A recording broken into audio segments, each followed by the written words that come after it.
あ、そうなんですか。毎日よっぽど好きなんですね、じゃあね。大好きですね。毎日お昼ご飯お好み焼きで、でも体にいいと思うんです。ヘルシーですよね。豆腐がいいですし、野菜もタンパク質。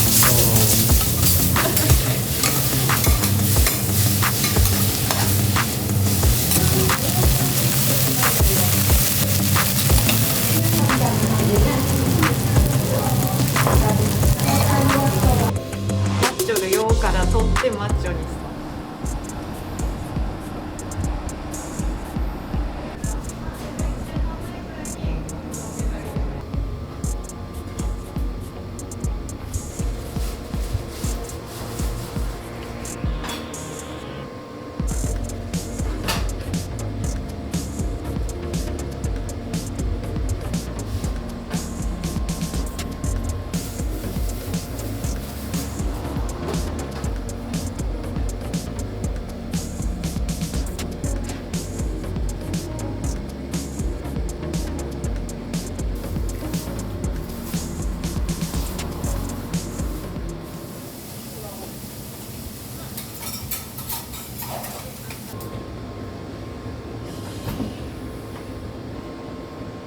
もともとお一人でやってたんですか？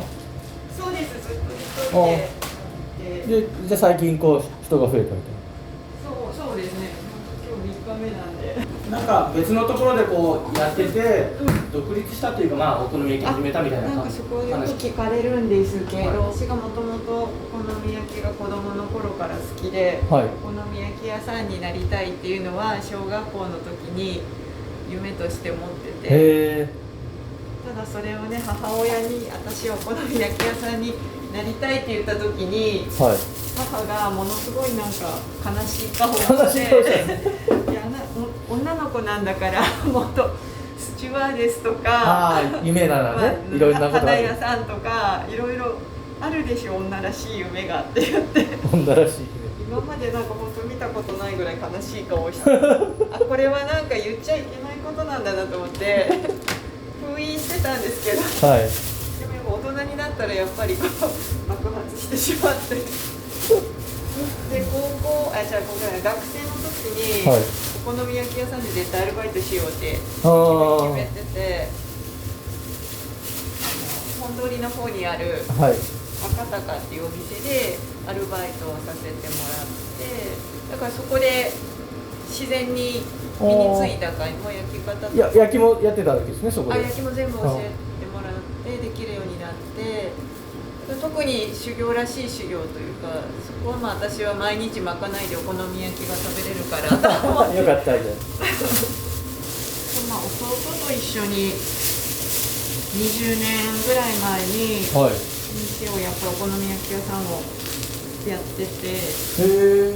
で弟は弟で自分で独立してお店を、このマッチョさんは初めてどのくらい経つんですか？この夏で5年になりますね。じゃあちょっと大変な時期だったんですね、最初。そうですね。それでいきなりね、いきなり始まって。コロナがまさかですよね、誰も想像してなかったことが。ぐらいのサイズみたいなのが最初からあったんですか？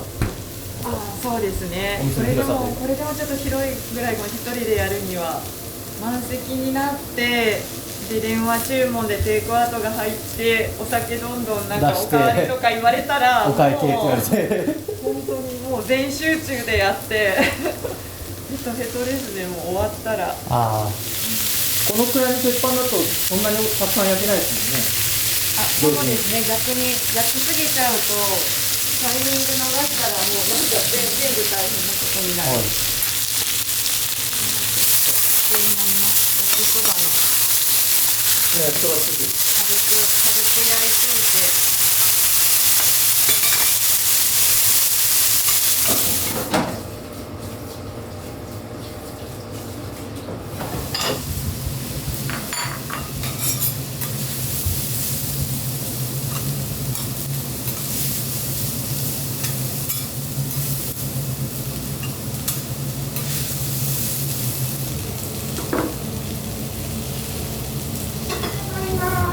おはようございます。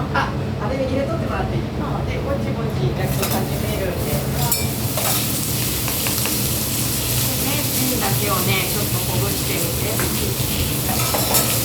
ですね。コーチとか剥がれやすくなって、ここに余分と、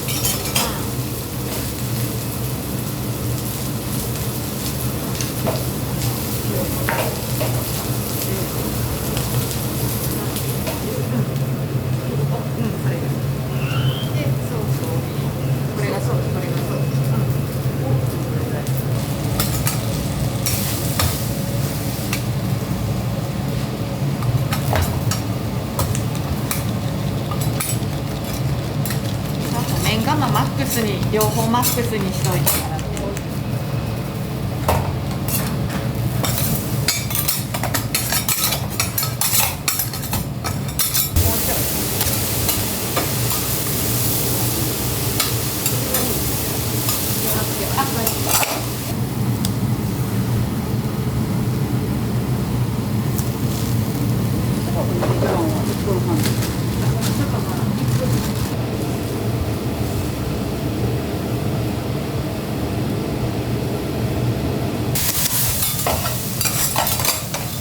ダブル入れとってね。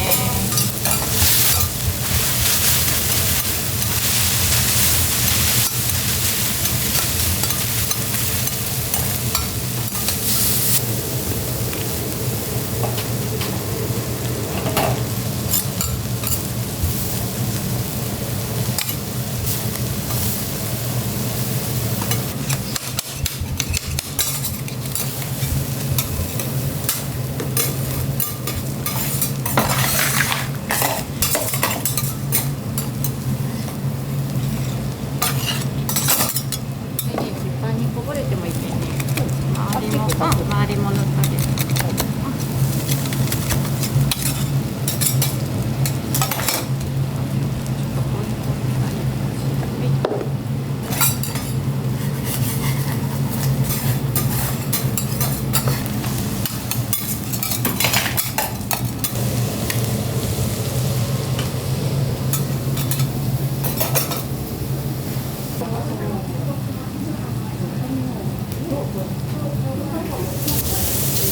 ランチはどんな感じですか？もう11時になって結構お客さんが入ってくる感じですか？いやもう本当にその日によって全然違ってサラリーマンの方が多いんですかね？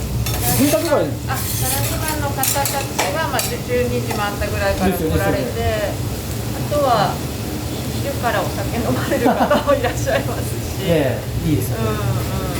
結構この辺りってお好み焼き屋さんも多いし、それこそお隣さんはすごい有名なお店だったりするじゃないですか。すごい調べとってですね。やっていけるかなみたいな思いがもちろんありました。最初はたくさん来てくれるかなはすごいやりました。でも場所は東雲では一応飲食街なのでいい場所ではありますよね。いいですね。だってすごく思ったのは飲食店が並んでるからお隣とかね行列ができてたりして、時間がない方はこっちに流れてきたりするのかなって最初は思ってたんですけど、全然それはなくてお隣を目指していく人はお隣にしか行かないし、逆にうちを目指して来てくれる方はやっぱりうちが閉まってたら逆に行かずに帰ったり、行かれる方もいるかもしれないです。そういう感じなので。やっぱりうちはうちの味を出してマイペースに行くしかないんだなっていうのはすごい思いましたね。はーい。うどんも半分も2枚。半分2枚ですね。わかりました。はーい。ありがとうございます。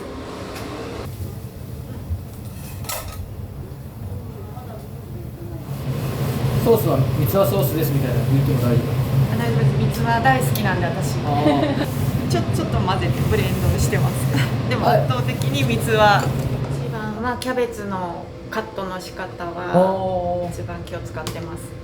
手切りでなんかどんな風に切ってる？全部手切りでキャベツのその日の状態を見て、甘みが引き出されるように。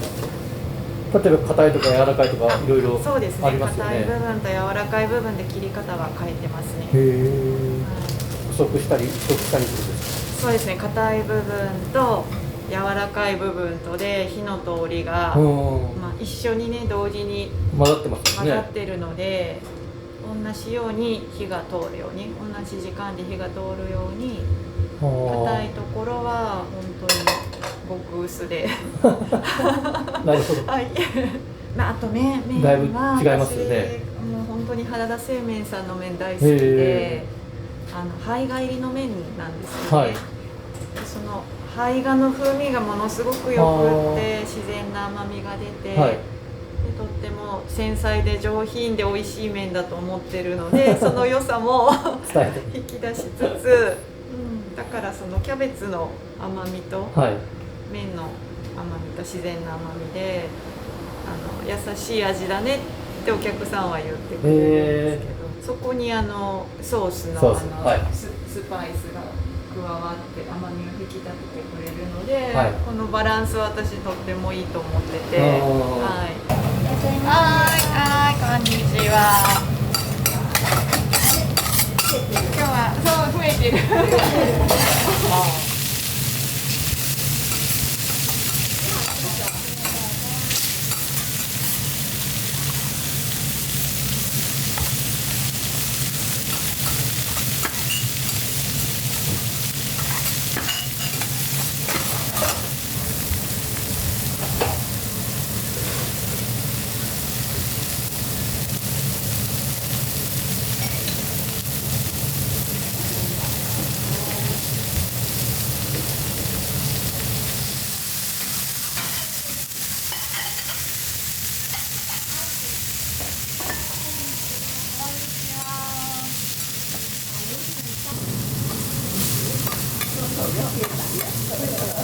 なんでそのお好み焼きの好きになった理由みたいなのあるんですか？やっぱりお好み焼きちっちゃい頃にどっか食べたとか。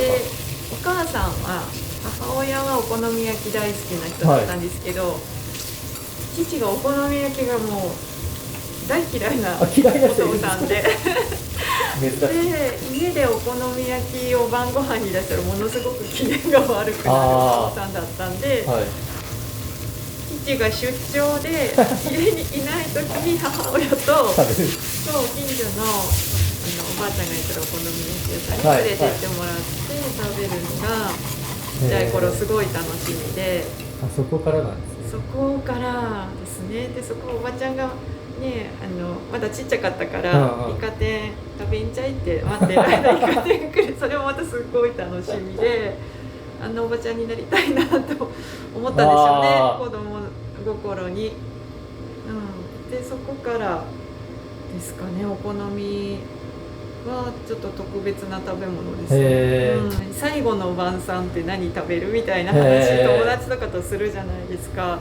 絶対お好み焼きって言ってました。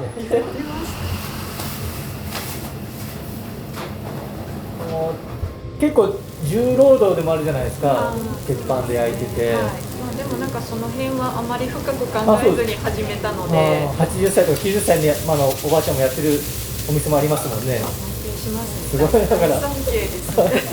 あと何十年もできますもんね。そうですね。食べれますよね。そのためにやっぱりでも筋肉大事だなってすごい思って。なるほど。休みの日はジムに行ってちょっと鍛えたりもしてるんですけど。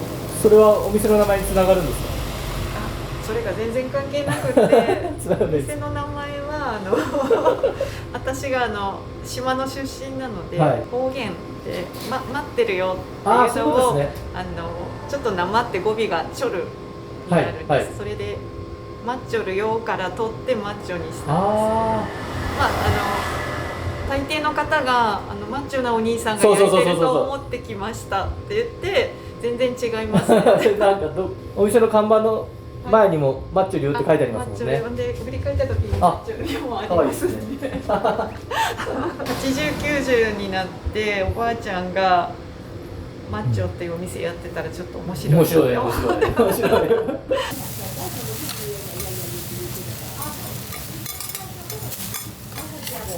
目の前で近いところでやってるから。大変ですよね、その接客っていう部分でね。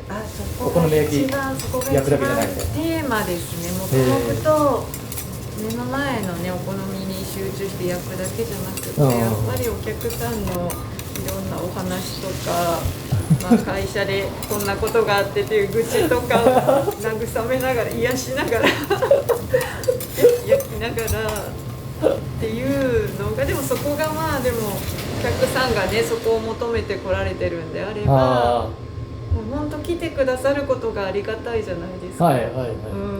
数あるお好み焼き屋さんの中からうちを目指して来てくれたんだな、今日は朝からお好み食べようって決めてたんだっていうのとか聞いたらちょっと嬉しいですね。嬉しいですね。なんか自分こうね対面してない時間もう店のことを思ってくれてるんだなみたいなのはすごいちょっと嬉しいなと思って。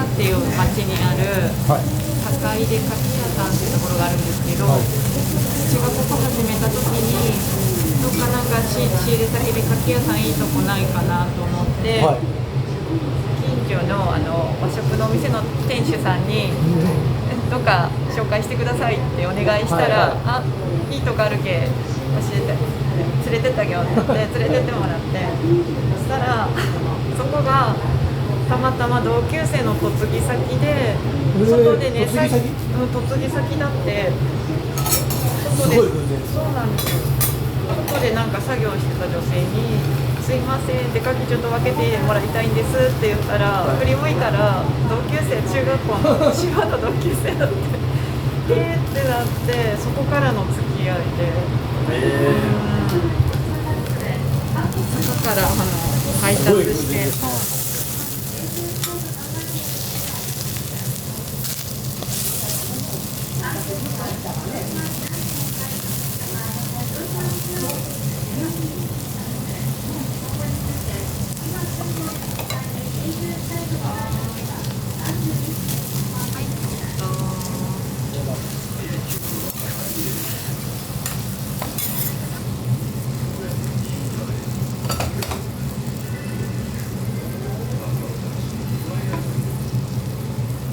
焼くのも楽しい、もちろん好きですし、自分が作った味を共感して美味しかったよって言ってもらえることが本当に何より嬉しいですけど、でもぶっちゃけお好み焼き屋さんをしたら自分で毎日鉄板でお好み焼き食べれるっていうのも結構半分ぐらいあります。一生焼きたいなっていうのは思いますね。いいですね。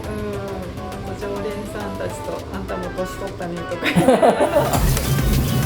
上げできるそれで。